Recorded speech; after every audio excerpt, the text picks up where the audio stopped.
My name is Patricia Johnson, and I would like to welcome you to the finals of the Martin Luther King Speech and Essay Contest. This is the 17th year that the Palmetto Youth Center has hosted this event. We received 229 essays from middle and high school students throughout Manatee County addressing this topic. Many in society ask the question, where do we go from here? Dr. Martin Luther King Jr. said, in order to answer the question, we must first honestly recognize where we are now. Please address the current state of race relations in this country and provide direction on where do we go from here. The Martin Luther King contest is comprised of a written and an oral component. The written entries were evaluated based on how the student complied with the rules of the contest, how they addressed the topic, the effectiveness of the introduction and the conclusion, and how innovative their approach to the topic was. Tonight's oral presentation will be evaluated based on every aspect of the speech's delivery. Each finalist will be asked to present his or her essay tonight. Before you begin your essay, please state your name, school, and grade level. So, name, school, and grade level before you begin your presentation. Before we begin the presentations tonight, I would like to first introduce our judges. From the Palmetto Youth Center Board of Directors, we have Lily Covington,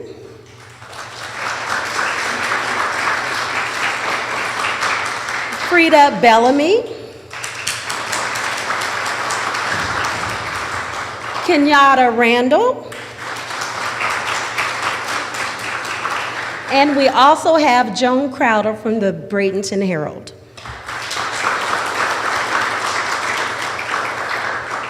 We will begin the competition with the middle school contestants, and then immediately following them, we'll hear from our high school contestants. Let me explain this. There were 16 finalists in the middle school category and 13 in the high school category. However, tonight we have presenting 13 in the middle school category and 11 in the high school category. So, before you come up, what are we going to say? Your name, school, and grade level. And we're going to start with contestant number 1 in the middle school category.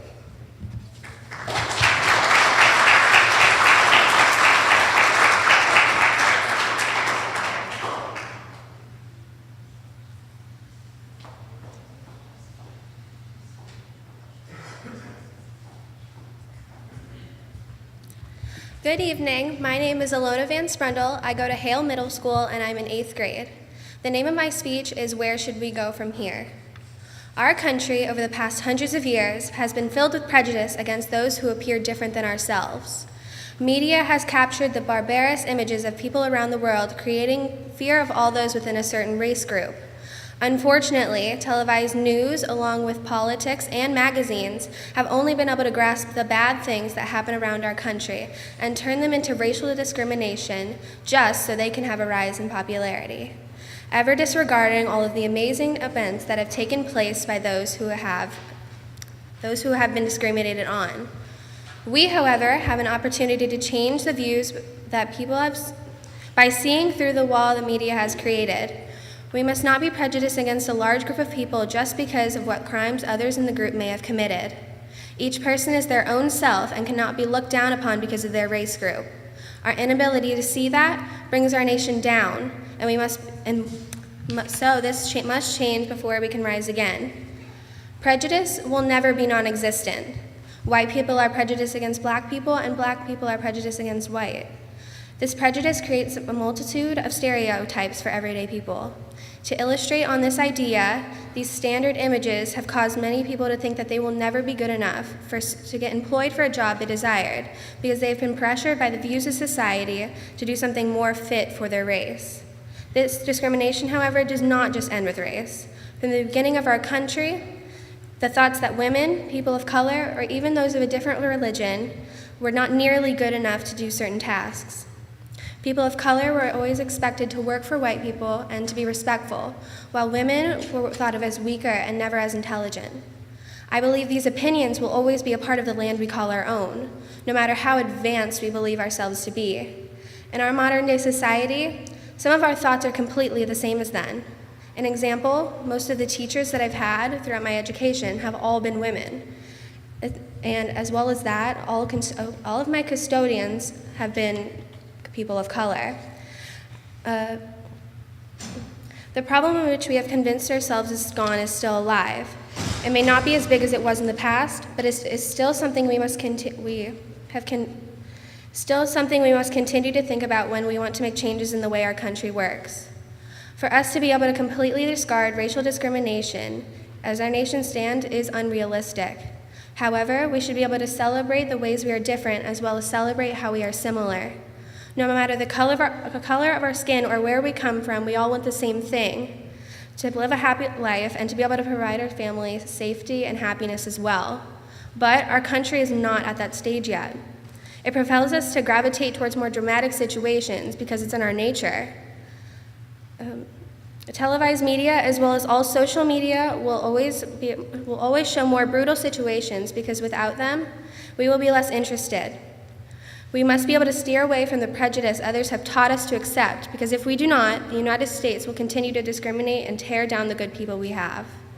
Although prejudice will never fully disappear from our country due to our human nature, we need to learn to embrace our differences while acknowledging ourselves as one people. Each of us is similar, and our differences should never overcome how we see each other. Martin Luther King Jr. has provided us the ability to see our problems, for they are very significant in our lives. Our changes may not come quickly, but I am sure that we will be able to slowly rid the problem of prejudice in our country. Thank you.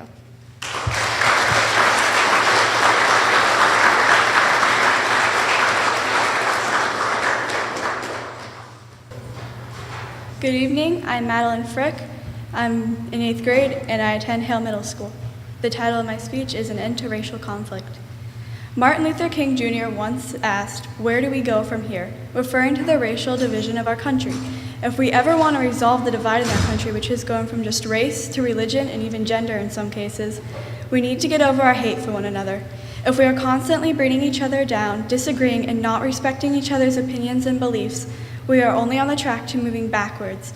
We need to, as a nation, get over our selfishness and put it aside. The only thing selfishness will do to us is further separate us, vanquishing any hope for the revival of the division of our country. We need to work together to build a better future where everyone lives in unity with one another. To begin the journey of restoring race relations between groups of people in our country, we need to get over our disagreements and hate. We will never create a resolve if all we are doing is fighting over what we are going to do. The only outcome that comes out of fighting is more division. People will pick sides and fight with the other side over who is right.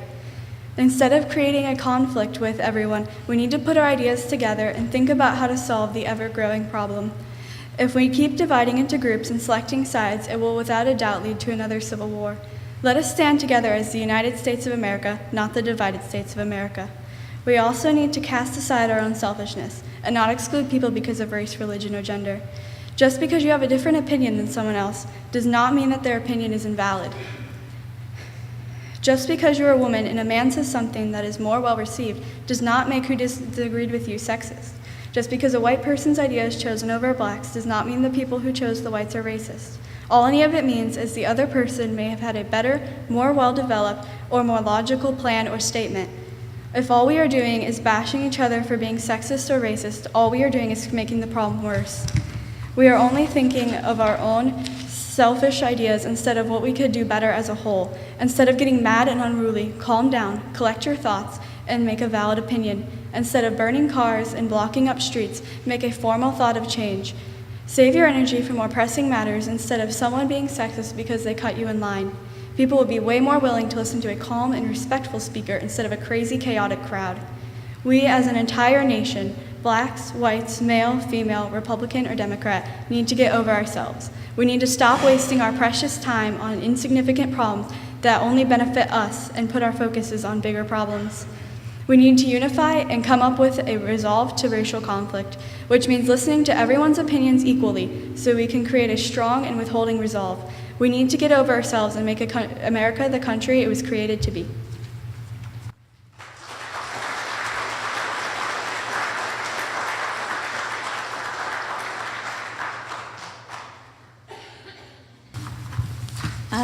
Hi, I'm Magdalena Sindel. I'm from King Middle School and I'm in 8th grade. In 1940, 60% of black women were employed in domestic service. Today, 60% of them have a white-collar job. Only 1% of whites say they'd move if a black family became their neighbor, and 40% of black people today are middle-class citizens. It's no secret that the media tends to over-exaggerate race relation events. This doesn't mean that these events don't happen, it just means that they can cause misconceptions. Although in today's society there are still remnants of racism, it is unreasonable to say that racism still exists in the way that it had many years ago. Huge steps towards racial equality have been made and will continue to be made. The 1960s and 70s were an explosive time for race relations, with public figures like the legendary Martin Luther King Jr. making huge progress towards equality. When it comes to race relations, it is important to remember how far that we've come. In 1963, Martin Luther King Jr.'s famous "I Have a Dream" speech was delivered and left its mark on America. King said, "But 100 years later, the Negro still is not free. 100 years later, the life of the Negro is still sadly crippled by the manacles of segregation and the chains of discrimination." King vowed that he would not rest until African Americans were treated the same way as white people, and today we prominently see the effects of such beliefs. There's no doubt that King would be amazed at how far we've come. African Americans can't be denied rights that everyone else has, but people who personally view African Americans in a negative light still exist. The past has shown us how things used to be, but more importantly is how these things have changed today. Many people say America isn't an equal nation, but they must agree that for all races, a lot of things have improved. The work of our leaders has done wonders for America and helped shape us into the society that we now are. Stephen and Abigail Thernstrom's article, Black Progress, How Far We've Come and How Far We Have to Go, details the past and present for American race relations. It states, in 1958, 44% of whites said they would move if a black family became their next-door neighbor, but today that figure is 1%. The media is good for getting information out to audiences, but it tends not to cover some information. The media exaggerates solemn news, but forgets to spread positive facts. If people believe they are being treated unfairly, they are more likely to act frustrated and bitter. We've made so many steps in the right direction in achieving the dream King set out to achieve. Knowing what's going on in the present is the first step to changing the future. No society is perfect. There are certainly ways that we can improve. The question, where do we go from here, was often discussed by King and is a question that we should revisit. The Southern Poverty Law Center's article, Strategies for Reducing Racial and Ethnic Prejudice, Essential Principles, outlines ways that people can get along while recognizing their similarities and respecting their differences. The article states, where racial and ethnic diversity exists, diversity provides an opportunity for learning and for comparison that can help avoid oversimplification and stereotyping. The best way that we can fight against racism is by personally seeing everyone equally. Racism is not an issue in the sense that law gives everyone natural rights. The problem is people not respecting that fact themselves. If we can make a point to recognize everyone, we can make the first steps towards a better nation. It's easy to fall victim to misconceptions that we have spread. It's a problem that's hard to fix. The media will always over-exaggerate. It's hard to have an equal mindset. The things we intake online and from others every day will always influence us. Remember to look at the past, present, and future. By reflecting on yourself, you can get in the habit of always respecting those around you.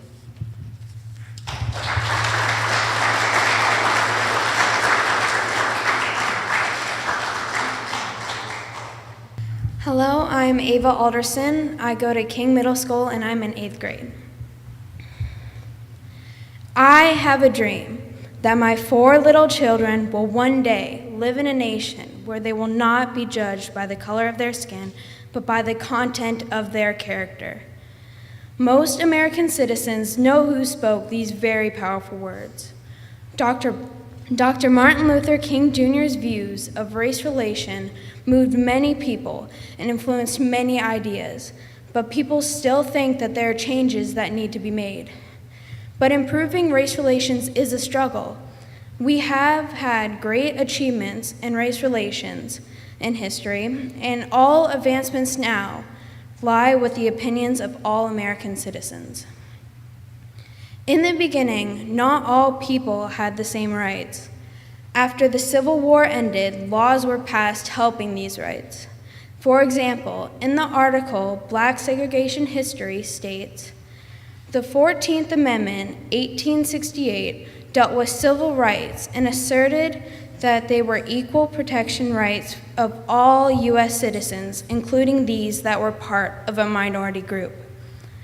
This quote shows that soon after the Civil War, the government worked to make sure that everybody was equal. With the 15th Amendment, African American males were granted the right to vote. Also, a quote from Dr. Martin Luther King Jr.'s "I Have a Dream" speech states, 5 years ago, a great American in whose symbolic shadow we stand today signed the Emancipation Proclamation. This momentous decree came as a great beacon light of hope to millions of Negro slaves who have been seared in the flames of withering injustice. Dr. Martin Luther King Jr. showed the importance of freedom for all races, that all people have the same rights. This was the basis of equal rights for all. In the present day, race relations are based on what race you ask. African Americans seem to think the worst. For example, the article 5 Key Takeaways About Views of Race and Inequality in America states, "There is a big race gap on this question. 88% of blacks and 7 in 10 Hispanics say more changes are needed for blacks to have equal rights with whites compared to 53% of whites." With this information, you can tell that people of race other than whites believe stronger that there are more changes that need to be made. Even though people think that there are still more changes that should be made, race relations are getting better. Proof of this lies within the same article. It states, "Overall views on race relations are more positive now than they were a year ago." This shows that the race relations are improving. It is just moving a little slower. The state of race relations now changes with the American citizens' opinions. Without delay, there is the question, where do we go from here? Race relations now are in the hands of every American citizen. This nation of United States has done all it can to help. Our government cannot force everyone to treat others the same, even if that would be the perfect world. We need to keep going and try to make little changes, not one big one. Dr. Martin Luther King Jr. believed in this and included in his speech, "And as we walk, we must make the pledge that we shall always march ahead." Dr. Martin Luther King Jr. spoke very powerful words that influenced ideas now, but not everybody's mind can be changed. There will always be one person who will not change their mind, no matter what you say. This nation and all the people in it will not be able to agree, but that doesn't mean people shouldn't try. It's understandable that some people think that this nation needs to improve race relations, but I feel that we have done what we can, and it's opinions that hold us back. In the end, this nation has made great changes and achievements throughout history, starting at the Civil War. There are still some disagreements now with the opinions of Americans. Race relations in this country can be improved, and I believe that they will be in time. So if you ever know anyone who treats other races differently, tell them that we are all Americans. Thank you.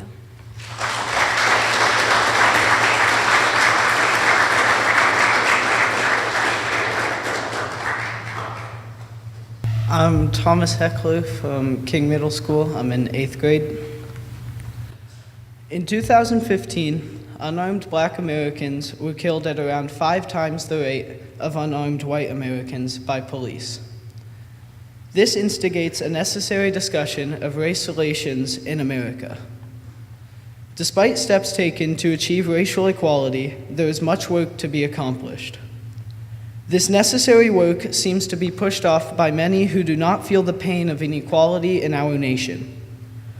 We must stop and identify the causes of these injustices, then take action to improve the current situations we find ourselves in dealing with racial injustice. From countless amounts of violent actions, hateful rhetoric, and ignorant politicians, it is clear to see that the sounds of racial inequality continue to ring in the ears of Americans, and that Dr. Martin Luther King Jr.'s dreams of equality have yet to be achieved. Without delay, we must realize the current race relations in America. As a nation, we must all come to an agreement that racial inequality remains existent in this country. If one cannot identify the issue, there is no hope of resolving it. This is the first step in helping the United States inch towards Dr. King's dreams of racial equality. From racial profiling and stereotypes to discriminatory public events, the dream that is racial equality has yet to be accomplished. For example, in the online article, Politics and Polls number 47, Race Relations in America, author B. Rose Kelly writes, "Race continues to infiltrate many areas of public policy, from healthcare to education to employment. Throughout America, these departments and many others allow the color of a person's skin dictate a business decision rather than the content of their character. For one to be hired for a position over another person because of their race is simply unforgivable. Our nation as a whole must realize our issues with racial inequality. Moving on, we must identify the causes of these racial problems. If we want to achieve racial equality in America, as Dr. King did, we must recognize why this goal remains elusive from our accomplishments. Some causes are plain ignorance, hatred, and discriminatory groups and people passing down beliefs. In relation to this, the author of Race Relations in a Diversifying Nation writes, "Seldom do more than 1/3 of whites believe that blacks continue to experience racist treatment in jobs, housing, the media, or the criminal justice system. This is a potential cause of the racial inequalities we face in America, as if most white citizens deny the issues, then there cannot be a fix. Another cause of racial inequality is generationally sharing beliefs. If a parent convinces their child of their own racist beliefs, the racial injustices we face just worsen. We must end racial inequality in America by first recognizing the causes of these issues. Despite this, some argue that Dr. King's dreams have been achieved. Finally, action must be taken in order to achieve Dr. King's goals. Our government must continually pass laws that pull us closer to equality and abolish those that strengthen ignorance. We must dissolve stereotypes, terminate fears of other races, and educate Americans about race relations in our country. As an illustration, in his famous "I Have a Dream" speech, Dr. Martin Luther King Jr. states, "Now is the time to make real the promises of democracy." In saying this, Dr. King is making known the need for equality. Written in our Constitution are the words, "All men are created equal." This is what Dr. King means when he says the promises of democracy. Honestly, we have yet to accomplish such. Every American must work together to finally make the dream of equality a reality. As shown above, America is still littered with racial injustices and inequalities through unreasonable hatred and fear towards other races and general disunion between many people of different races. As a nation, we will be able to start a movement towards equality for all beings around the world. So no longer should we just accept the racial injustices being displayed in front of us. Everyone must do their part in the push towards a truly united nation.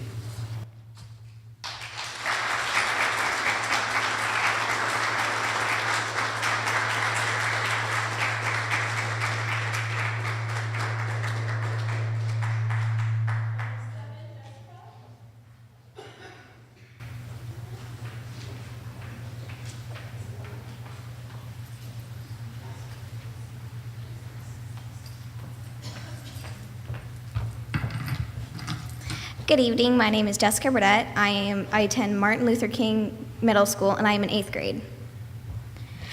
Gandhi famously stated, "Be the change you wish you see in the world." Martin Luther King did just that by addressing America's race relations in his famous speech, "I Have a Dream." This speech propelled Congress to pass laws ending segregation and giving equality to all Americans. But did it really work?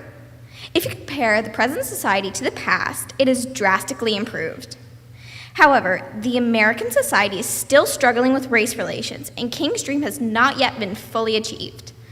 Evidence of this is shown through politicians protesting in the citizens' mindset.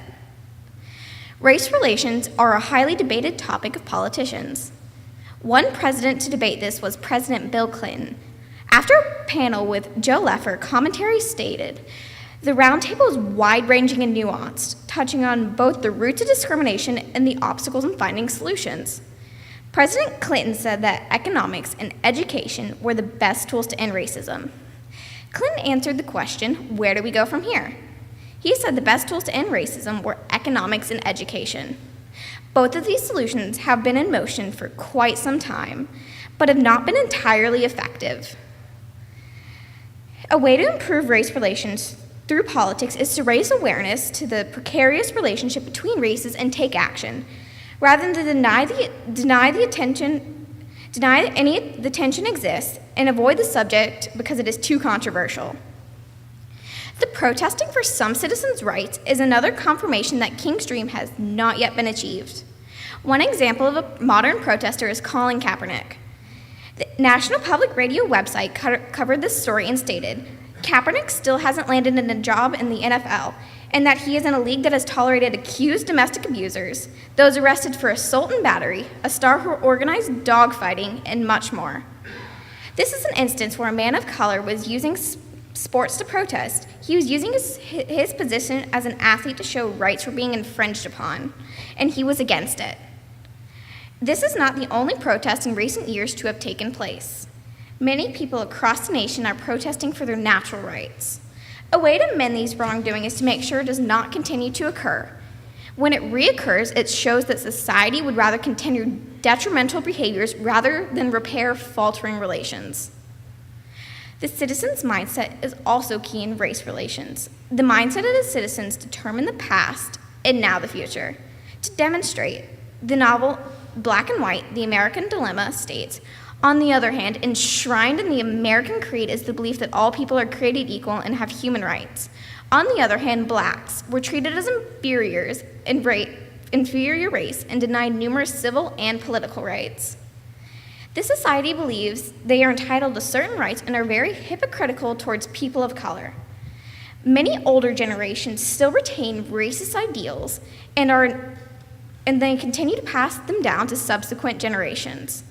These prejudices are why race relations are in bad shape.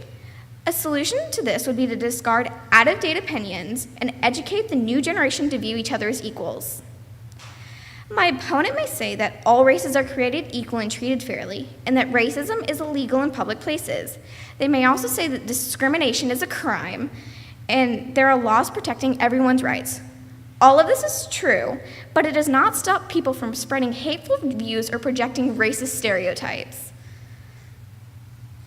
The laws can be enforced to an extent. Racism does exist and is an issue people need to address and not ignore.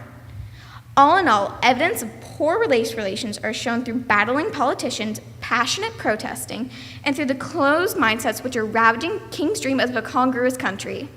To have an amicable community, we must see each other as not as inferiors, but as equals. As Dr. King once dreamed of a brotherhood who judged people based on character rather than color. Replacing the initial thoughts of hate with acceptance could be the way to reshape this nation and change the way future generations view each other. Thank you.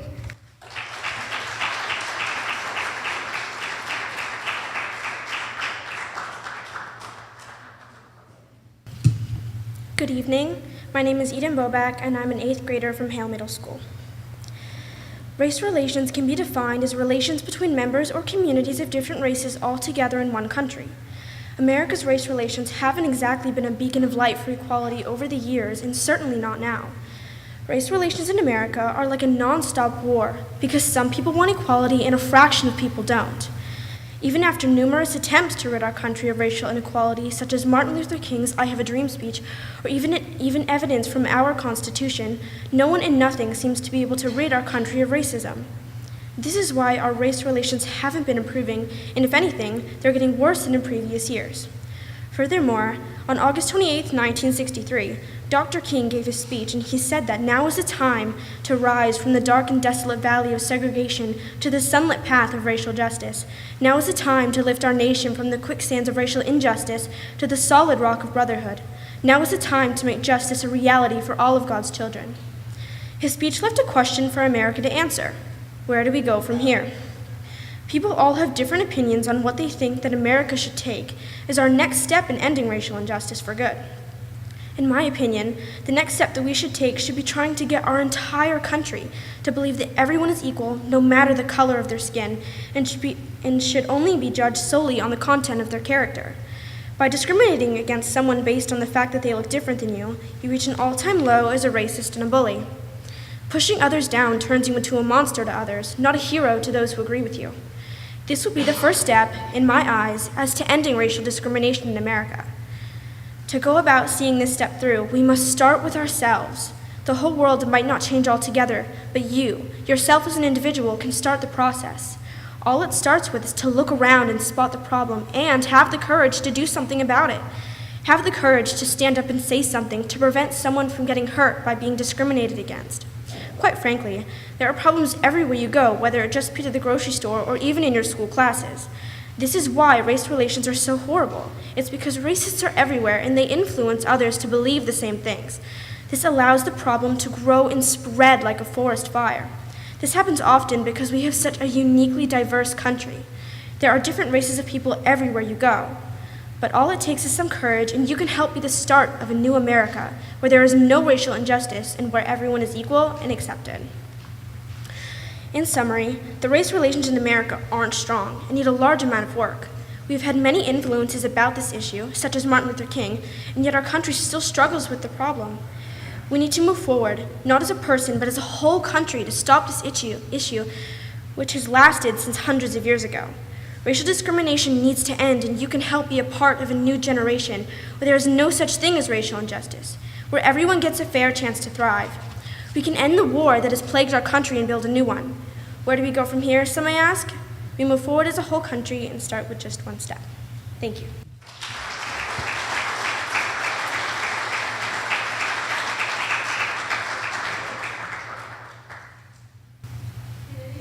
Hello, my name is Kennedy Burnett. I go to Nolan Middle School, and I am in 7th grade. My essay is titled, A Dream to a Promise. Has our world really progressed since when Martin Luther King Jr. was alive?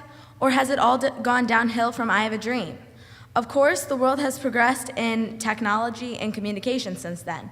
However, has it progressed with respect to sexuality, religion, or race? These things tend to be a hard topic to discuss. The bombings, shootings, and the hateful words towards people is not progression. In fact, it is the exact opposite. Some churches won't marry homosexuals. Segregation still exists in areas of the world. People are getting bombed and shot just because of their religion. This is no sign of progression. As Martin Luther King Jr. once said, "I have a dream for all men to be created equal." Apparently, not everyone had that same dream. Many people wake up, turn on their TV, and switch the channel to the news. Is it because they're excited and thrilled to see the weatherman state the daily weather? Or is it because they're worried sick about the nuclear weapons Kim Jong-un could be sending over to America? Donald Trump, the president of the United States, made some pretty awful comments about the people who aren't of his liking. Like this quote about women. "All of the women on The Apprentice flirted with me, consciously or unconsciously, that's to be expected." Insulting women, or anyone for that matter, is not a sign of progression in our world today. As he states in one of his many Twitter quotes, if the B in LBGT stands for bisexual, doesn't that mean that there are only two genders? By making jokes on a childish app so-called Twitter, you're not making our world a better place by any means. You're making it worse by taking it to extreme measures. But Donald Trump isn't the only one who contributes to the falling apart of our nation. North Korea's leader, Kim Jong-un, has made some threats toward us. Why would I strike against America and invite a retaliatory counterstrike that would put an end to my regime? Keep in mind, the whole point of this, my entire strategy, all our efforts and the hardships we have borne, is to ensure that me and my regime survive. Why would I risk that? I believe in assassination, not suicide. What that quote is trying to portray is that Kim Jong-un does not care at all about America. All he wants to do is kill us so that his country survives. It is a very selfish thing to say. We need to understand that from the 1960s, our country has barely progressed in my eyes. If it had progressed, there would not be so many bombings, shootings, and so many hateful words. We would all stand together as one, get along, and speak to each other kindly and considerately. A young girl named Malala Yousufzai will always be an inspiration to many. She was shot on October 9, 2012, simply because she was standing up for what she believed in. She was targeted by the Taliban, a terrorist group. She once said, "And if we want to achieve our goal, then let us empower ourselves with the weapon of knowledge and let us shield ourselves with unity and togetherness." This quote means she wanted us to be together, not apart. She wanted all of the terrorism, arguments, fights on Twitter, selfish announcements to stop. Malala wanted to come all together as one. She wanted men and women to have equal rights for education. In order to keep moving in life and progressing to get to our goal, we must always forgive and forget, love and trust. And only then will we reach our goal of unity and happiness. But until then, we must still keep working on our dream. As Martin Luther King Jr. once said, "I have a dream." As long as we don't lose hope, hopefully one day that dream will become a promise. Thank you.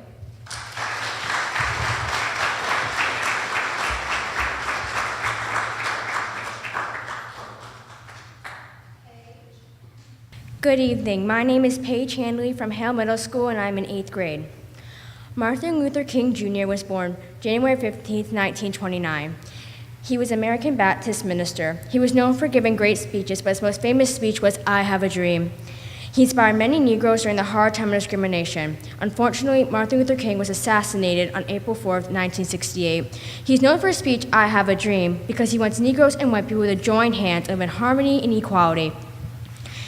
Eventually, Negroes and whites now do live together. One of Dr. King's quotes from his speech is, "Where do we go from here?" Dr. Martin Luther King said, in order to answer this question, we must first honestly recognize where we are now. Where we are now today is Black people and white people living together. Some people disagree with that. We should always think, no matter what race we are still human beings and we are all equal. However, instead of having some respect for people, we should treat people with all respect. We should move on from here and have more equality for all people. We should let go of the hate, let go of the racism, let go of the disrespect. We should treat people equally. We should continue forward of what Martin Luther King wanted. Peace, equality, freedom. Dr. King once said, "So let freedom ring from the prodigious hilltops in New Hampshire. Let freedom ring from the mighty mountains in New York. Let freedom ring from the heightening Alleghenies of Pennsylvania. From every mountainside, let freedom ring." Where we are now is not the greatest. We may have freedom here in North America, but in other countries in Africa are not free. People are discriminated for their color and used as slaves. Dr. King said, "One day right there in Alabama, little black boys and black girls will be able to join hands with little white boys and white girls as sisters and brothers." We should all be free. Men, women, children, we all deserve to be happy and be free. Back in the day, discrimination was the worst thing. They had different bathrooms, one for white, one for black people. Whites usually had the better stuff, while black people had the bad stuff. Things weren't fair back then, and that's what Martin Luther King was trying to accomplish. He tried to inspire people to help stop discrimination by treating people equally. Martin Luther King inspired so many people to fight discrimination. Today has gotten better, but people still don't get the equality they deserve. In order to get better, we can progress and treat people the way you want to be treated. We can establish peace among all of us, treat each other with equality and respect. We all have freedom, but they may not have equality. Martin Luther King's speech, "I Have a Dream," was the most powerful speech of all time, but did it come true? We should uncover the answer by going further into the future with equality. Thank you.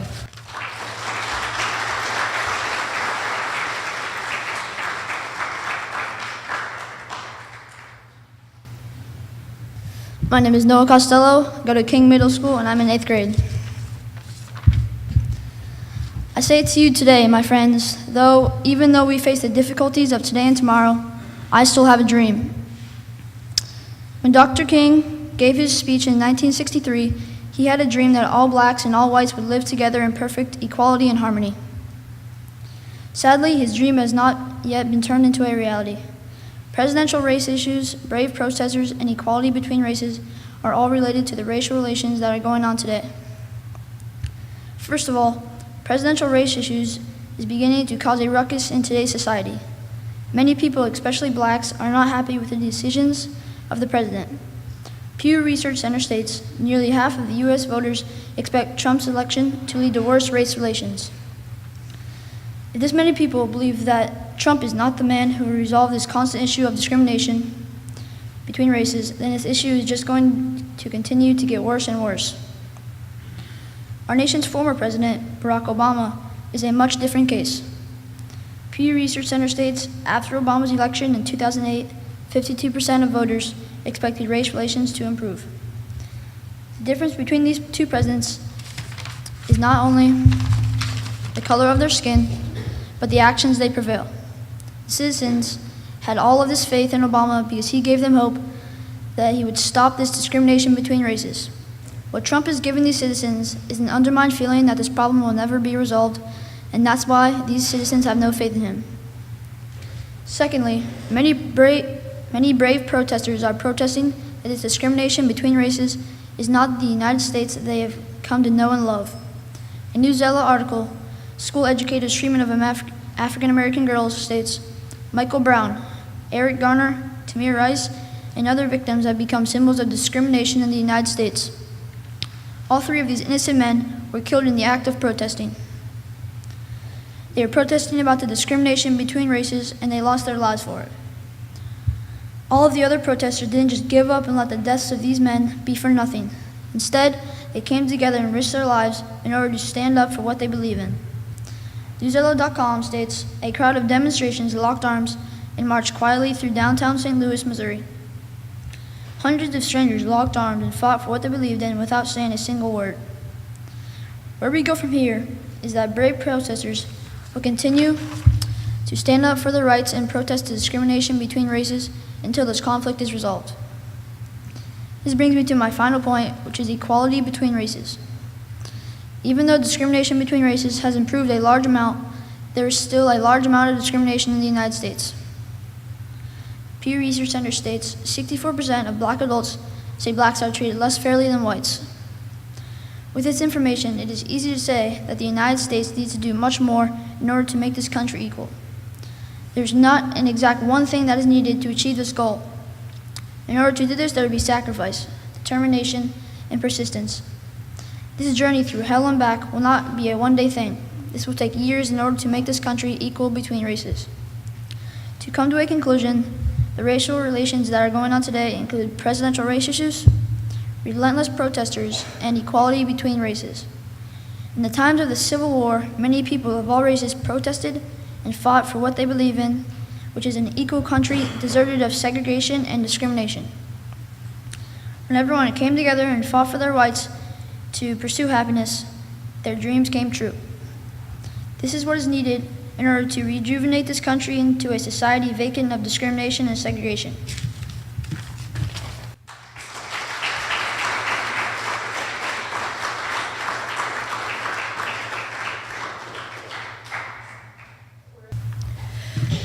Good evening. My name is Carissa Bailey, and I'm an 8th grader who attends Carlos E. Hale Middle School. The name of my speech is, Where Do We Go From Here? Everyone wishes for peace on earth. It is a dream that's yet to be realized, but we have come a long way from where we started. Slavery, one of the first forms of discrimination, has been around a very long time, dating back to times after the invention of agriculture, about 11,000 years ago. It is ingrained in our history. In more recent times, those with segregated ancestors have started to stand up for their rights as human beings, peacefully protesting that they deserve the same rights as everyone else. As far as we have come, there is still plenty of discrimination in our current society. There is more work to be done, and many ask, where do we go from here? A very challenging question. There are still some who promote segregation, believing they will be elevating their stature in society if they lower others. There are, though, believers in peace on earth, and that the harmony of our species can be achieved. It is from that place that we can move forward. To make progress forward, we must first assess where we are now. In America, there is no more slavery, and the laws of segregation have been abolished. We have made large strides in our country towards a nation where people will, as Dr. King once said in his speech, not be judged by the color of their skin, but by the content of their character. Most people have forgotten segregation in their everyday lives, and in that way, we have certainly evolved towards Dr. King's dream. It is when major demonstrations like Black Lives Matter happen, however, that we are forced to remember we still have a long way to go. Black Lives Matter came about because Black people believe they are being treated unfairly by white people. Black Lives Matter is an ideological and political intervention. It came about in response to Trayvon Martin's, a young Black man, murder. The accused murderer being cleared of the charges against him in a court of law. The group believes that the accused was found not guilty of the charges because he was white. The group is now a member-led global network of more than 40 chapters. The members organize and build local power to intervene in violence inflicted on Black communities by the state and vigilantes. These demonstrations are amazing for those who feel suppressed in their own neighborhoods, but they are also polarizing. They show we still have very deep wounds when it comes to discrimination. It reminds people of how far we still must go. The way to continue moving forward is by ensuring that our society includes everyone equally. We must continue to reach out to each citizen to be sure they feel they are a valued part of our community and our nation. It is essential to always ensure that there is an open dialogue so they feel they have a voice. And if they ever feel that they are being segregated, they can speak up. Open communication is a key to moving forward. Also, we must never lose sight of our past. We should learn from it. If we ignore our past, we are fated to make mistakes that could have been avoided. If we stay in the moment, angry about our past, we can never truly move on into a peaceful world. We would just continue running in place, never to be free from, as Dr. Martin Luther King Jr. has said, manacles of segregation and chains of discrimination. To conclude, we must move forward by being inclusive of our everyday lives, continuing to go to school, go to work, and go out into society. We must be mindful of the sacrifices of those who have come before us. As Dr. Martin Luther King Jr. has said, whatever you do, you have to keep moving forward. We must know there is a long road ahead for the freedom of the African American. We must come together. When we truly do, we will achieve peace on earth. Thank you.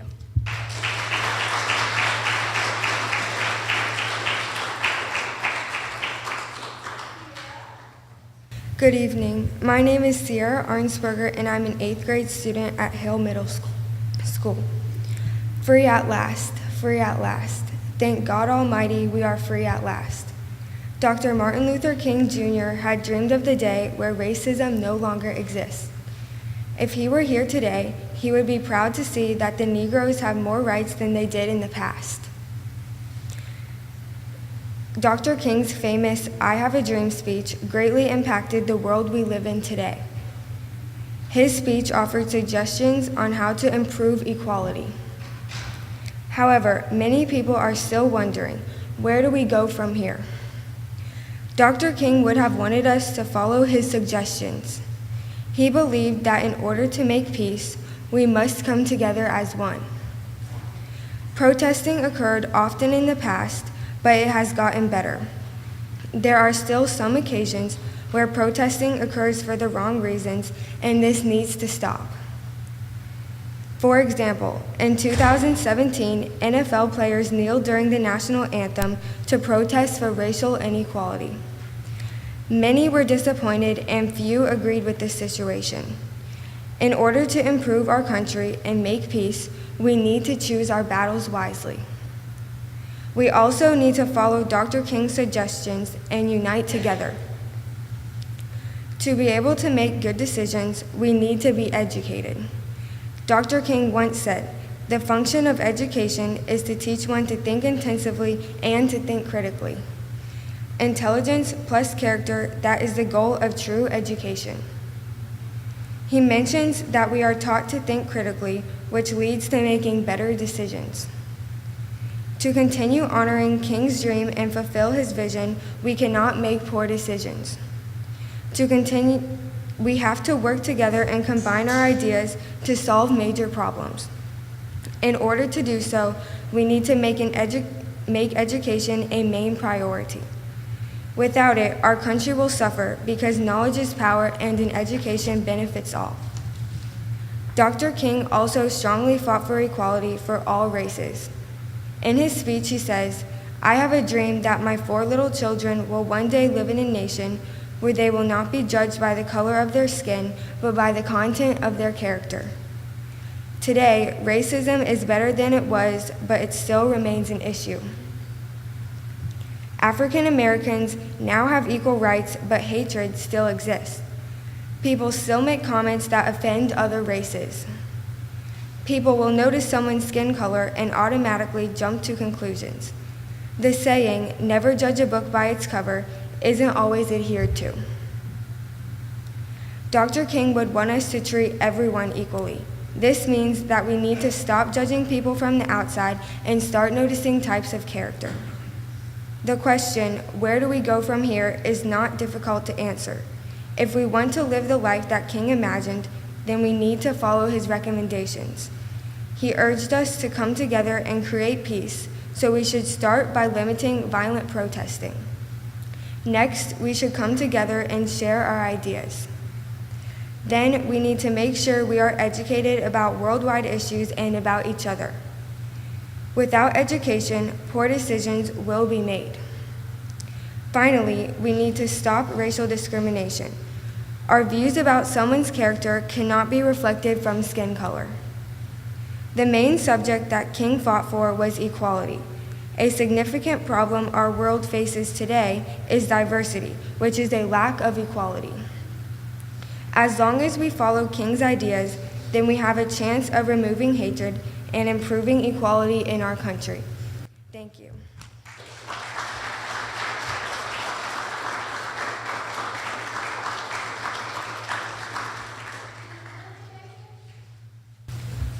Good evening. My name is Thomas Sinclair. I go to Manatee High School, and I'm in 10th grade. Where do we go from here? Dr. Martin Luther King Jr. once said, in order to answer the question, we must first honestly recognize where we are now. So, where are we right now? Our goal as of now is racial equality. It seems we've made vast amounts of progress towards that goal, right? But to be completely honest, we've barely made it across the finish line. The starting line. While slavery is no longer a problem and Jim Crow laws are banned, racial equality is still a long way away. We might not openly acknowledge this, but segregation is still a big thing in our everyday lives. Look at politics and pop culture. Currently, our Congress is made up of 535 members. Of these 535, only 102, or 19.1%, are of the racial minority. The United States racial minority makes up about 26.4% of its population. A difference of 7.3% might not seem like much, but in politics, 7.3 could mean the difference. Now let's look at pop culture. The Bond films are some of the most iconic in film history, with 25 films spanning several generations. But who's going to play the next Bond? How about Idris Elba? No, he can't be Bond, he's black. There's nothing saying Bond has to be white. But Bond has always been white. In 2014, we had a remake of Annie that replaced several main characters with members of the racial minority. Why can't we do the same with Bond? It isn't right. Why? He's black. And it became a circular argument centered around one thing: prejudice. Now I want you to start checking yourself. As you walk down the street, what thoughts go through your head as you pass people? I guarantee you have some prejudicial thoughts. Not acknowledging prejudice plays a big role in this invisible segregation. Take a look at a poll taken by Quinnipiac University in March of 2017. It showed a dramatic difference in the perception of racial inequality between whites and people of color.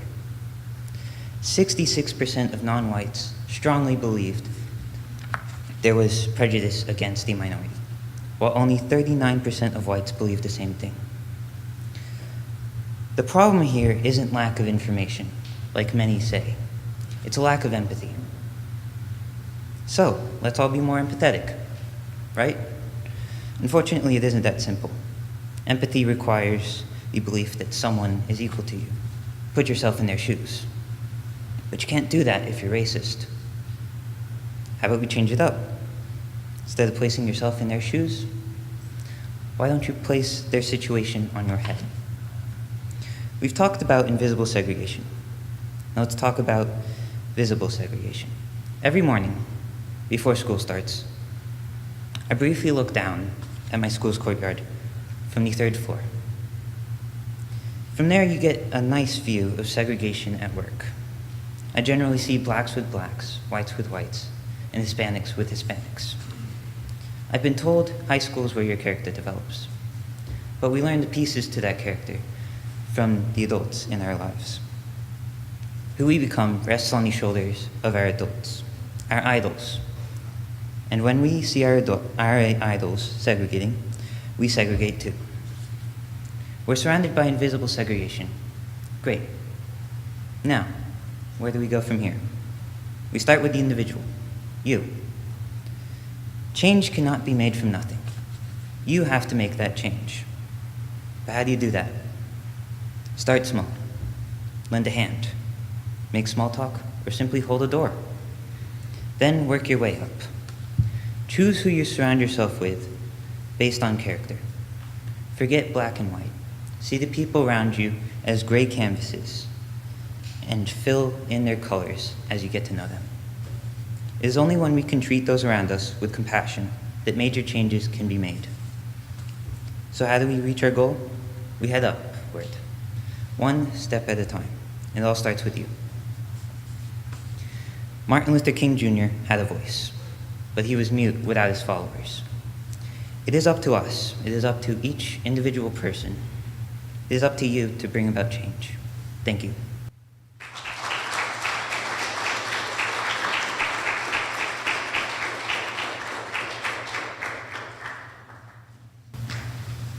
All right. Hi, everybody. My name is Alexis Doral, and I'm a senior at Bayshore High School. The title of my speech is Views from the Other Side. Many in society ask the question, where do we go from here?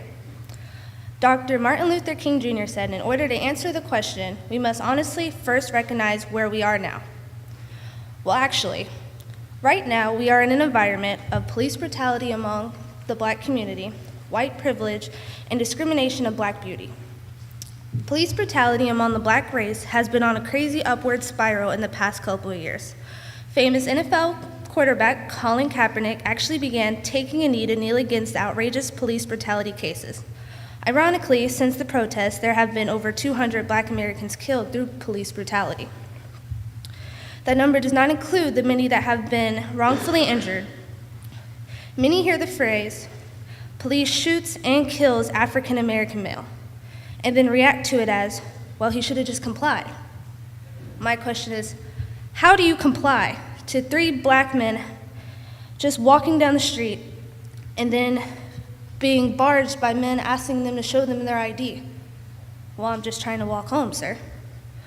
How do you comply when you get pulled over and they tell you to grab your ID, which is in your pocket, and they shoot you when you go to grab it? How do you comply when you're looking down at your daughter's body being pressed to the ground by a police officer 3 times her size? Besides being wrongfully shot or injured, there is also a major harassment issue from blacks from the police. Ask yourself the question right now. Have you ever just walked past a cop or a group of cops and got nervous? You don't have anything illegal on you. You haven't done anything illegal, yet you are just nervous to walk past them. If you don't understand that, you do not have the right to tell me that I have nothing to be worried about. As a mixed child who grew up in a white household, my white privilege was only granted to me when I spoke out loud. You might ask, what is white privilege? Well, for example, Brock Allen Turner was found guilty for sexually assaulting a drunken and unconscious woman, but after hearing emotional pleas was only granted 6 months of jail time. Also white male Harvey Weinstein, who was caught on tape confessing to sexual assault, is a free man today. On the other hand, well-known black male artist Meek Mill was sentenced to 2 to 4 years for violation of probation of popping a wheelie on his motorcycle. Charles Chapman, also a black man who was sentenced to 99 years of jail time for a rape charge that 27 years later was proven to be a lie. White privilege means no one questions why you got that really great job. It's just assumed that you were highly qualified. White privilege means you don't have to worry about being monitored in a store just because your skin tone is a little darker than the average. Having white privilege means people will never label you as a terrorist. If you benefit from white privilege, you'll never be told to get over slavery. Being white isn't wrong.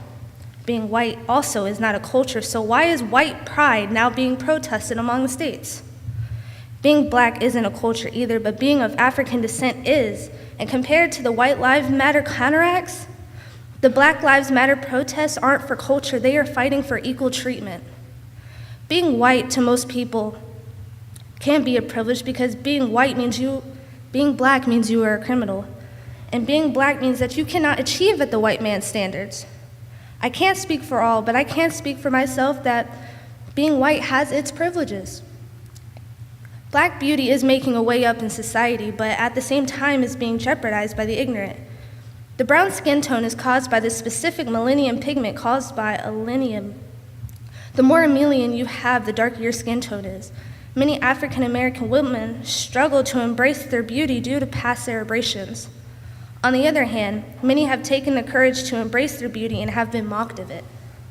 I'm sure some have heard the term blackface. This is where a white person paints their face or uses brown makeup to portray themselves as a black person. On social media, this is called blackface, which is a trim that seems to be socially acceptable. But if a black person were to do this with baby powder, it would be racist. Where we are now is not where we should be, but how do we change a society who is mainly ruled by people who do not see the problem? I say we keep kneeling. I say we don't comply to the social injustices that we are supposed to go by. There really isn't anything we can do about white privilege, but I say we fight for the black privilege.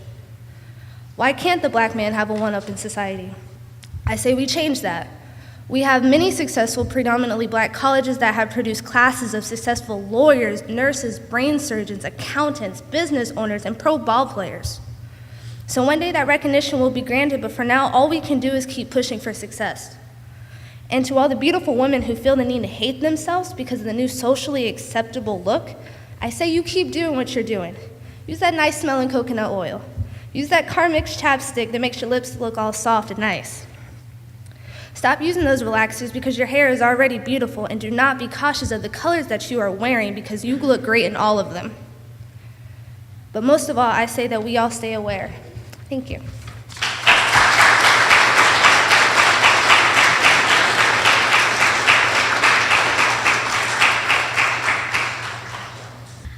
Hi, my name is Gabriela Quinones, and I'm a senior at Bayshore High School. There is no doubt that the name Martin Luther King Jr. is a household name in America. He was a truly influential leader in the advancement during the civil rights movement. All of his speeches were doused with passion and targeted two key societal issues: racism and inequality. Racism is defined as the antagonism of a certain race by viewing one's own self as superior. People try to claim that in the year 2017, society has well overcome such an issue, but I beg to differ. We still have many racial inequalities in society. For example, unjustifiable racial profiling. Unless you live under a rock, you would know about the infamous murder of Trayvon Martin. A neighborhood crime watcher by the name of George Zimmerman claimed that Martin seemed suspicious simply by judging the color of his skin. Then he took matters into his own hands. Rather than allowing the innocent boy to make his way home, he shot Martin and left him to die on the side of the road. Another example of racial injustice in 2017 would be the deplorable treatment of minorities. Although people proclaim that we have equality and that there are no racial stereotypes, African Americans are still followed into stores carrying an air of apparent suspicion. Innocent children are being threatened with deportation as the Dreamers program, DACA, will be revoked, and Native Americans are forced to live on poorly funded reservations. Throughout these issues, people have hardly blinked an eye. We can even look at the man leading our country, President Donald Trump, as one who displays blatant racism and prejudice to his people. During his time campaigning for presidency, he hoped to build a wall at the southern border of the United States of America to ensure that no Mexican could illegally enter our country. To defend the need for such an action, he made the defaming claim that the only Mexicans that want to come to America illegally are rapists, drug addicts, and murderers. People are just supposed to accept this insult to an entire culture? Another instance in which Donald Trump showed that he was racially derogatory was when he tried to get a majority of the African American population to vote for him by simply tweeting out something similar to, "I love black people." This basic statement acts as an insult to the African American population. This doesn't describe the richness of culture and language and accepting the hardships that an African American has had to overcome throughout history. It provided no acknowledgement to how to truly show respect to a culture. We do not need to fight with our fists, but with our words. To truly move forward with race relations in society, we need to spread love like Martin Luther King Jr. We need to promote acceptance and understanding. It is essential for society to become less ignorant if we want to develop into a functional melting pot. We need to stop sweeping situations under the rug and paying no mind to racial issues. I challenge you to shake out your rug. Stop hiding under a veil of silence and own the issues in society. Accept the fact that if you contribute to such jokes and discrimination, you're part of the problem. Stand in front of the mirror and remember what MLK asked. Where do we go from here? Where are you going to go to do your part? Will you have your heart in the right place? We need to start heading toward true acceptance and equality. Keep moving forward. The real question is, are you going to stand in place or take that first step?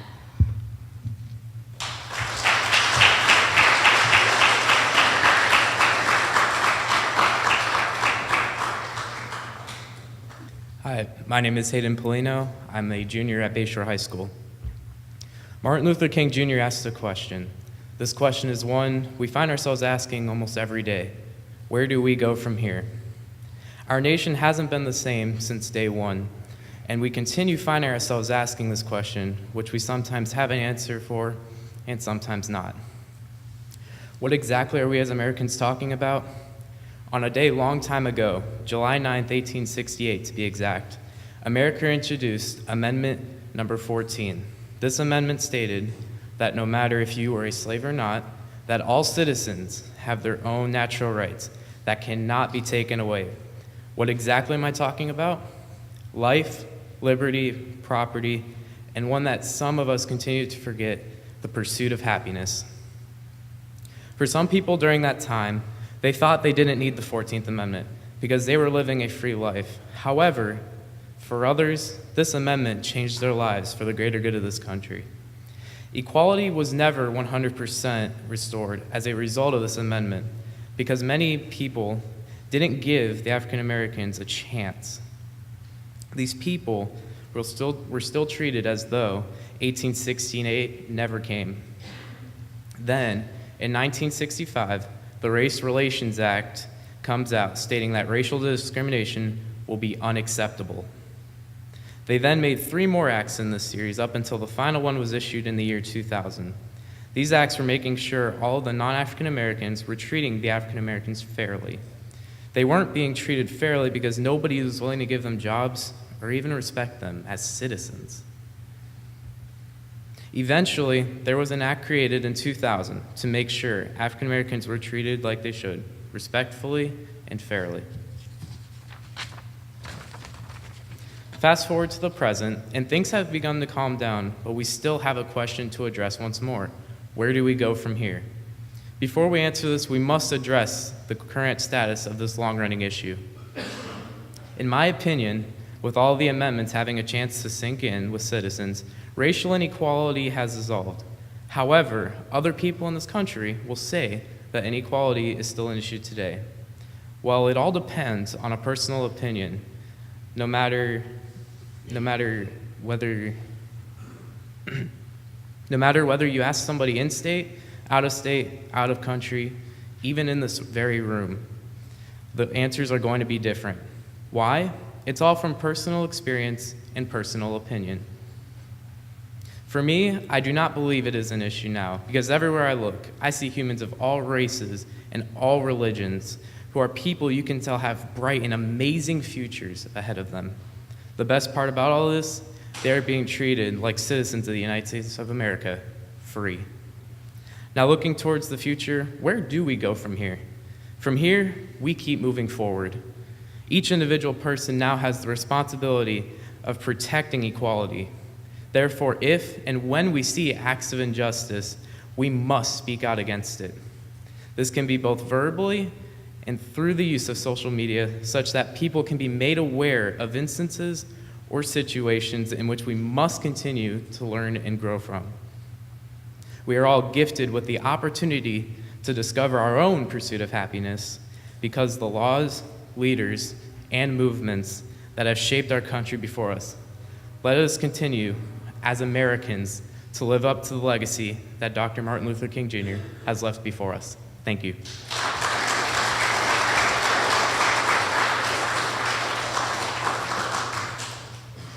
Good evening, everybody. My name is Cameron Newbury. I'm a freshman at Bayshore High School. Dr. Martin Luther King Jr. gave a speech in 1963 that affected the world and all of our lives. That speech was "I Have a Dream," and it was renowned as one of the most amazing, rhetorical, and moving speeches of the 20th century. Scholars often called it the most influential of the time period, and it stung the hearts of the people with statements such as, "I have a dream that my 4 little children will one day live in a nation where they are not judged by the color of their skin, but by the content of their character." King's inspiring words have lasted throughout the ages to warm the souls of our communities. Dr. King's speech was also the impetus of approval for the Civil Rights Act. He ignored the madness and irrationality of fighting fire with fire and died fighting his own peaceful wars for civil rights through love, compassion, and acceptance. He was a humble Baptist who became the most well-known activist for civil rights. His name appears in your head when you think about civil rights. His voice echoes through the heads of both our children and our grandparents, sending an inspiring shiver up your spine and into your soul. He was an amazing man and an astounding activist who deserves all of the praise he receives, even beyond his death. America in this day and age is a free country, just as Martin Luther King imagined, and yet it is also divided in numerous ways. People today do not seem to accept each other because of the many differences we all possess. Martin Luther King, however, was a very different man when it came to issues such as this. Whatever race you may have been, whatever beliefs you may have possessed, whatever made you separate from other people, MLK believed we were all equally human. He dreamt of not only a united America, but a unified world, and I believe that we should embrace this amazing dream. His spectacular vision of a country that looks at its different parts with love and not contempt. I believe that if we all saw each other in a way that appreciates diversity, we would find that we've been acting unreasonable for years. And while some may be afraid of change, or even hate the idea of change, Some would like to open it and welcome it with open arms, just as Dr. King did. The question, where do we go from here, can be found in what we decide to make out of our martyr struggles. We can work towards achieving the goals of our ambitious ancestors, or we can sit in our own assumptions and progress no further. We can strive to achieve Martin Luther King's vision of an undivided population. We can achieve a fully united community if we just accept each other and learn to love. Thank you.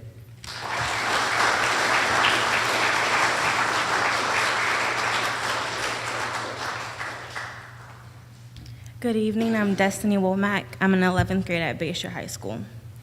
Many people ask the question now that equality is available to all, where do we go from here? Currently, we no longer have slavery, segregation, or anti-suffrage. The way I see it, the only thing that changed was equal rights were granted to everyone, yet even a blind eye could see the amount of discrimination and separation in our nation. Kids of all different backgrounds socialize with their own race. Many fear walking out their house and being discriminated.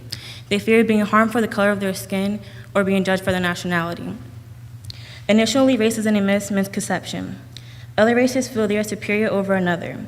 To elaborate on our society today, many Caucasians make other ethnicities feel inferior. For example, when I attend school, I witness minorities looking down upon themselves due to the harassment and judgment from others. Also, there is name-calling being used from back then that was considered intolerable, which is still being used today. One way to improve this injustice is to show each other that we all have a purpose and to uplift one another. To show being unique is important, because without this, the world would be a boring place and everyone would be the same. Furthermore, our society lives in fear. We fear being brutalized, we fear being mistreated, and we fear of having unequal protection. Similarly, we have encountered police brutality against innocent minorities. Why say we're equal if we're still getting treated unfairly from others? To illustrate, on August 9, 2014, 18-year-old Michael Brown was shot and killed by Officer Darian Wilson. It is stated that Brown was unarmed and shot roughly 6 times. The reason for the officer to approach Brown was because he thought that Brown was involved in a robbery. Although there are many sides to the story that are being depicted, the justification for the shooting was due to Brown trying to reach for the officer's gun, and Wilson fired out of fear. But the report from witnesses and the surveillance around, it is explained that Brown was surrendering. The exploitation of minorities is so awful that it is leading to many protests around the world, such as the Black Lives Matter movement. This movement caused so much tension that it led to the All Lives Matter movement to occur so that it wouldn't seem like other races weren't as equally important. Additionally, the removal of Confederate soldier statues is taking a toll on equality as well, because they feel like their history is being wiped away. These statues represent a dark past, a past in which they want us to remember. Another way to amend this is everyone should take accountability for their history, but in a way that is respectful so that it is not demeaning to others. Overall, to answer the question, where do we go from here? We must first have respect for ourselves and know that we're worth more than the color of our skin in order to have respect for others. We must take everyone's well-being under consideration as if it were our own selves. We must show love and compassion towards everyone, and most of all, we must accept change. Because without transformation, how do we ever move on? Nelson Mandela once said, "No one is born hating another person because of the color of his skin, his background, or his religion." People learn to hate, and if they can learn to hate, they can be taught to love. For love comes more naturally to the human heart than its opposite. With that being said, why is it so hard for us to unite as one? Because working together can make us a lot stronger. Also, we shouldn't have to live in fear. We shouldn't have to be judged for our race, religion, or cultural background. We should all accept each other for who we really are to determine what the next step is. Thank you.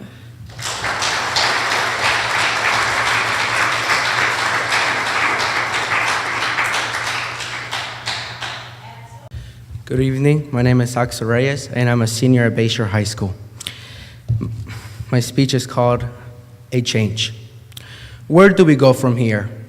A question many of us ask each other every day, and we pretend that we have the answer, that we as a society have advanced from our dark past, but we do not realize we have gotten worse. We might have changed the laws, we might have changed the way we work as a society, but we're still stuck in the same place mentally. Racism is still seen in the world today. Police brutality is everywhere in social media and the news. Dr. King Jr. once said, "In order to answer the question, we must first honestly recognize where we are now." Every day that we turn the television on, we receive news of Muslims being tortured and African Americans being brutally killed with a gun from a cold-hearted white police officer. We see our government taking the dreams of many Hispanic dreamers, and yet we call our century a progressive one. There are mass shootings everywhere, as if people are taking it a challenge to rid the country of her innocent souls. We are still stuck in our dark past. Just because we don't see African Americans be lynched does not mean African Americans are not being killed by white police officers. We as a society need to realize we're still stuck in our ignorant ways of thinking. We still believe violence is always the answer. We ignore the way our ancestors will solve the problems we face today. We forget how Dr. King Jr. will protest with love, with a message, and never with violence. When was the last time you seen a protest without violence happening afterwards? When was the last time you saw a protest without someone bringing guns instead of love? We have forgotten our ways. We must remember the way our great leader once led our country, the way they would inspire young ones to change and not to follow the wrong path, to teach their future kids to love and not to hate, to accept and not to reject, to be one for all. We must come together again and lean on each other, no matter what race they are, no matter what religion they are, for we are all humans. We must first honestly recognize where we are now. If we want to change the world, we must accept that we're still not a good century. We must accept the fact that we still have forgotten the way our great ancestors would solve the problems we face today. We need to stand up together as one and protest with peace, without violence, but with persistence, love, and strength. We will progress as a country, but we must accept where we stand now and realize we will stay in our ignorant ways until we come together and fight together. Thank you.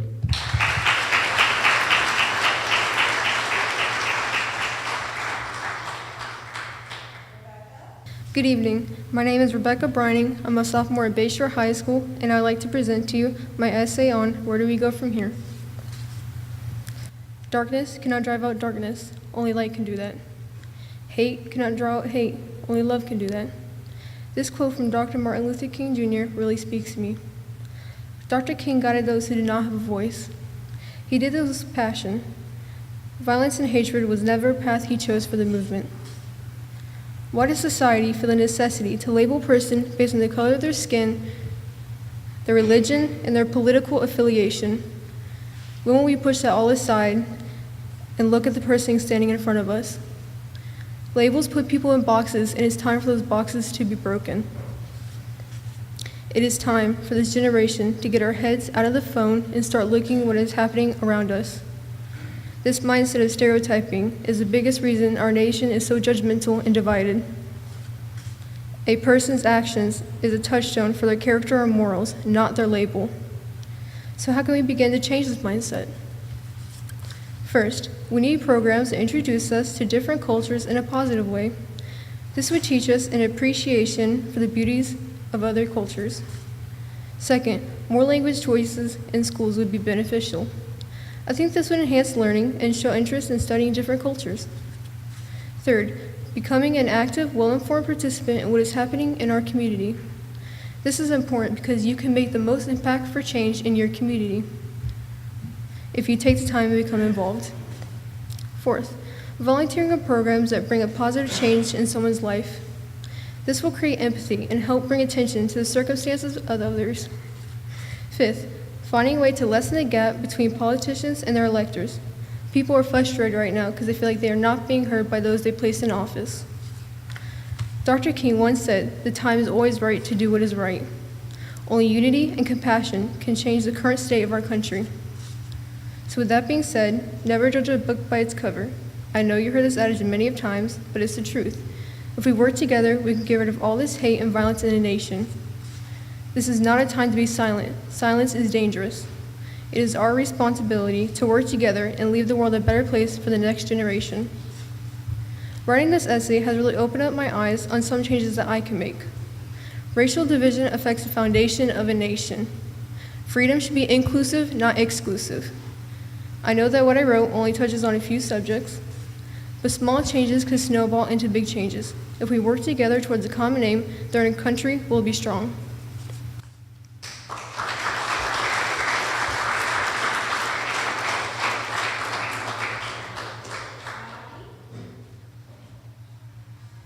Good evening, everyone. My name is Amani Young. I'm a sophomore at Palmetto High School, and the title of my essay is, Where do we go from here? The biggest question in our society is, where do we go from here? Honestly, this is a question that is known to be unanswered. Many people in our world didn't even recognize the world we're in now. Our society deals with major conflicts such as racial issues, sexual harassment, and police brutality plays a huge role as well. Trayvon Martin was an African-American teenage male who was shot and killed by George Zimmerman, who assumed the young male was carrying a weapon. A racial issue was brought about in this time of conflict, and our society began to divide. As an African-American child, it brought fear to my heart knowing what kind of world we live in. This entire economy is mishandled and is displayed by the people who live in it. We have missing children who have yet to be found, and their parents receive little to no help at all. Jabez Spann, a Sarasota teen, went missing after witnessing a murder, yet there was no Amber Alert sent out for this child. Spann has been missing for well over 3 months now.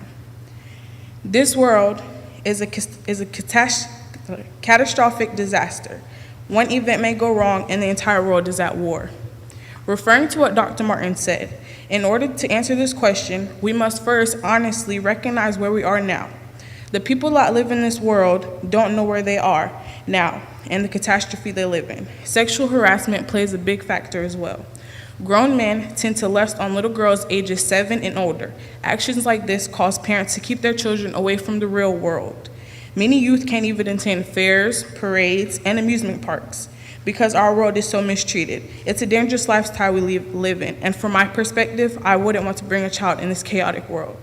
As a 15-year-old girl, it takes a lot to wake up every morning not knowing what may happen in the next 5 minutes. Being on my own is something to worry about. Not knowing what can possibly happen to my child when I'm not around portrays what our world is like today. Laws are broken and crimes are being committed. Justice is hard to seek in this economy. Michael Brown was shot and killed by an officer because he fit the description of a robber, and his family never got justice. Tamir Rice was murdered because police assumed he had a real weapon. But guess what? He never received justice either. Amanda Lewis drowned her own child because they were going through a time of conflict. Do y'all see where I'm getting at? It's not about just us blacks. All lives matter, and our world has yet to notice that. It's hard to focus on your life when you're distracted by the world. All we can do is hope for our world to become a better place. As for what Dr. King said, many in our society should recognize where we are now so we can know where to go from here. Thank you.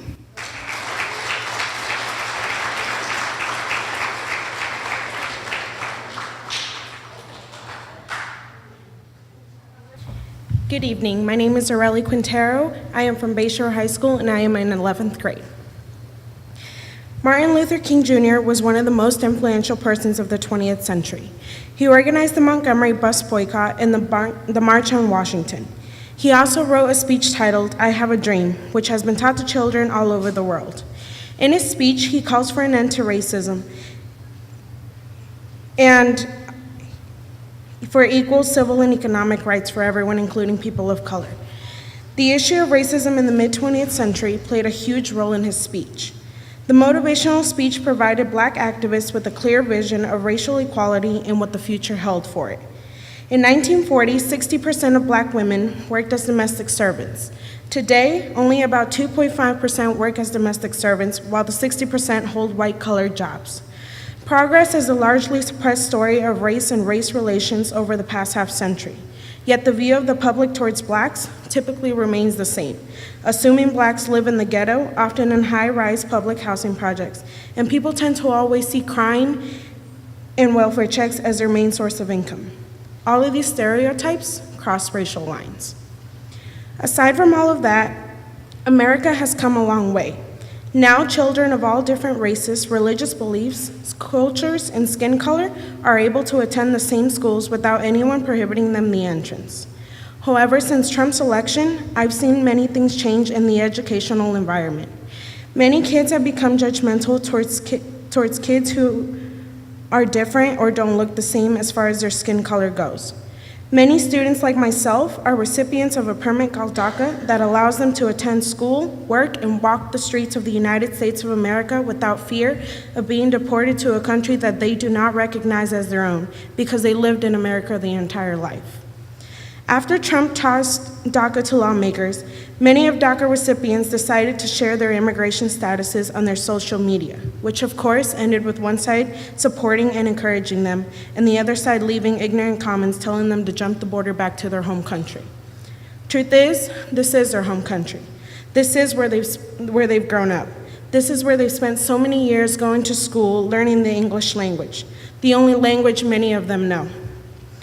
Many of them didn't even know they were undocumented until it came time to apply for college and realizing that they did not have a social security number to list. Just like many Hispanics, members of the African American community are deeply concerned because to them, Trump's presidency represents genuine concern of resurgence and racism and institutionalized violence against them. So now it comes down to Americans asking themselves the following question: how far has America really come concerning racism, and how far does it still need to go?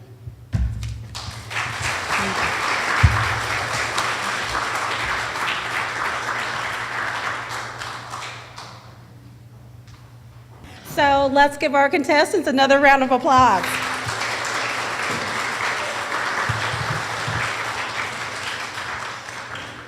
Before I announce the winners, there are a couple of things I want to do. I would like to first thank our sponsors, the Bradenton Herald, for advertising the contest, and they usually do a really big spread, so let's give them a hand. Bells, who's near and dear to my heart because I work there, for donating the gifts that you're going to get. MCR Health Services for providing the plaques that our winners will receive. The Tillis Tutoring Center for providing the cash prizes for our top finalists. Dr. Tillis, who is going to be working diligently to get the grand prize winners ready for their presentation next Friday, so let's give her a hand.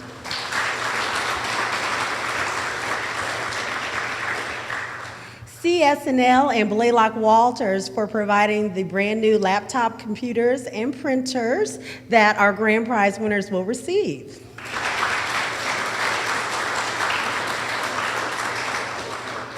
Last but not least, I would like to thank my judges, the teachers that work with their students to get them prepared for this. Let's give the teachers a hand.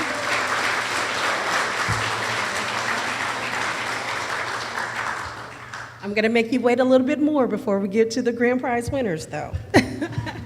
I would like to present each of the contestants with certificates and gifts from Bells. Joan, did you want to say anything before we hand anything out?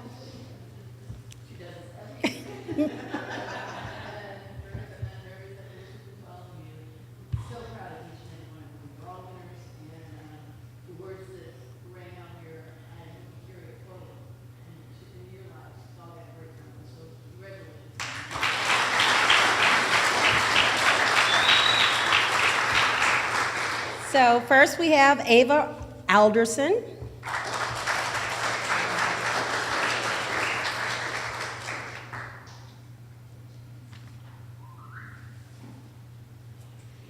Sierra Arnsberger.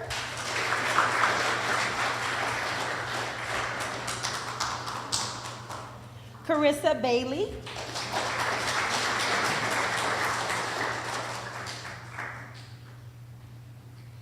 Eden Boback.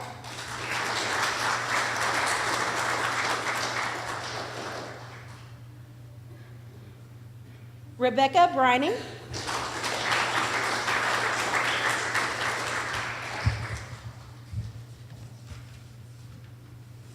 Jessica Burdette.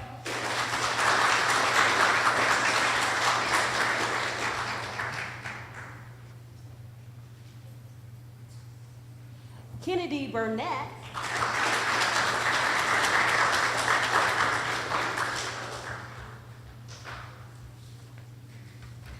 Noah Costello.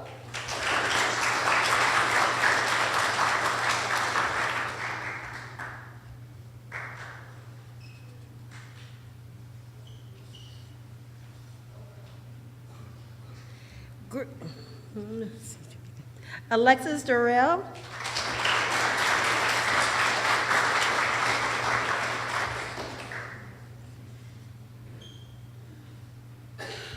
Grace Diggins. I'm reading everybody that participated. Madeline Frick.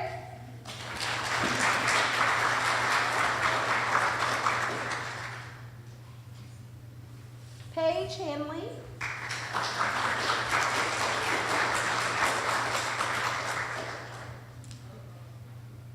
Thomas Heckler.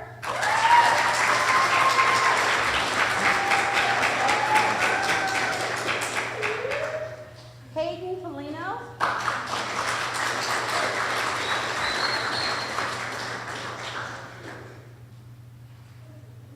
Gabrielle Quiones.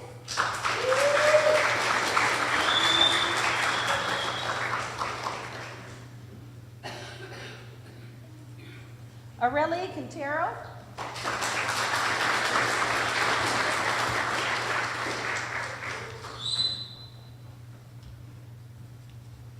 Axel Reyes.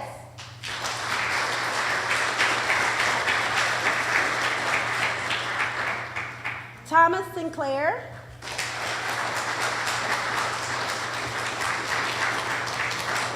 Magdalena Sindel.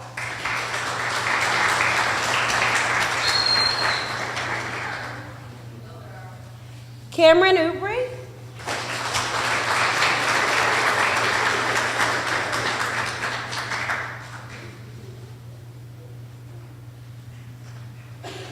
Alona Van Sprudel.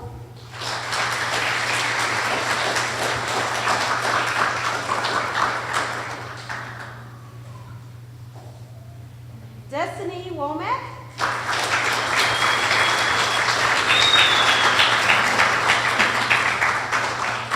Amani Young.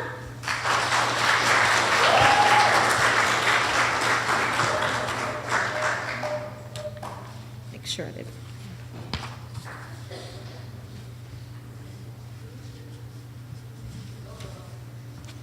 I think that's it. That's it. Did everyone get something?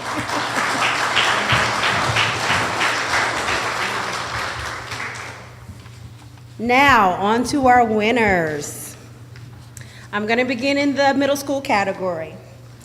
So we have one honorable mention candidate for in the middle school category, and that honorable mention is a person that's going to take home a cash prize of $50, and that winner is Magdalena Sindel. Come on up.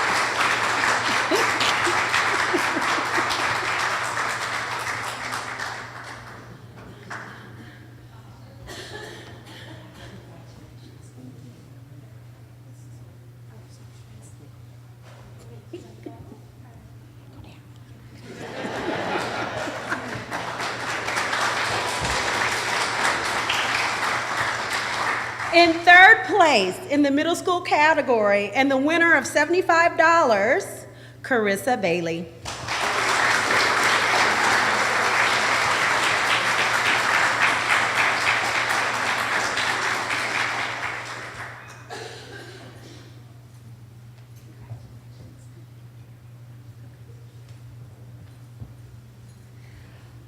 Our second place winner in the middle school category and the winner of $100, Ava Alderson.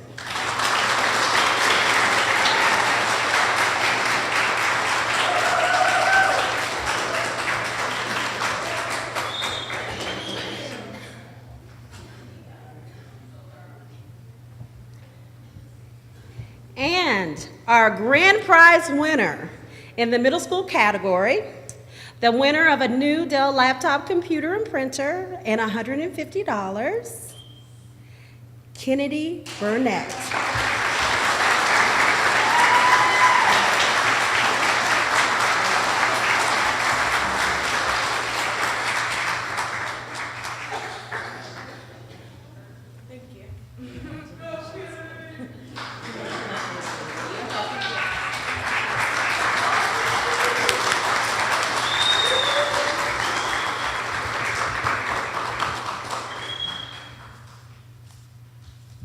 Okay, on to our high school category.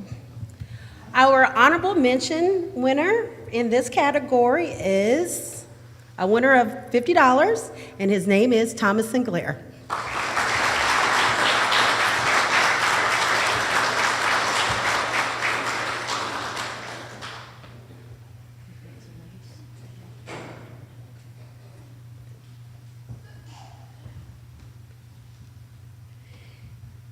In third place in the high school category, and the winner of $75, Cameron Ubry.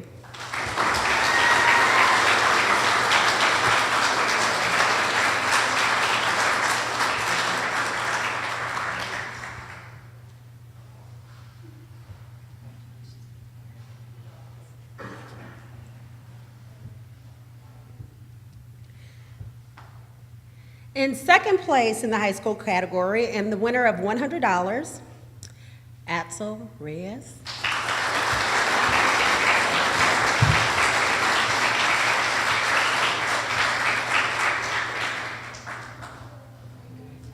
Thank you very much. And the grand prize winner in the high school category, the winner of a new Dell laptop computer and printer and $150, Alexis Doral.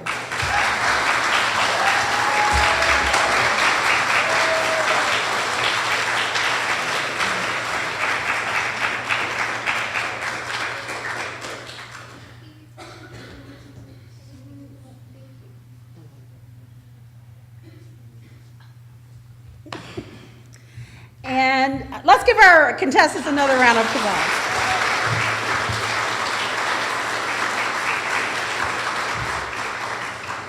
And that concludes our presentation today, and we would like to thank you all for coming out. And if I could see the winners on the stage right now, that would be great. Thank you. Have a good evening.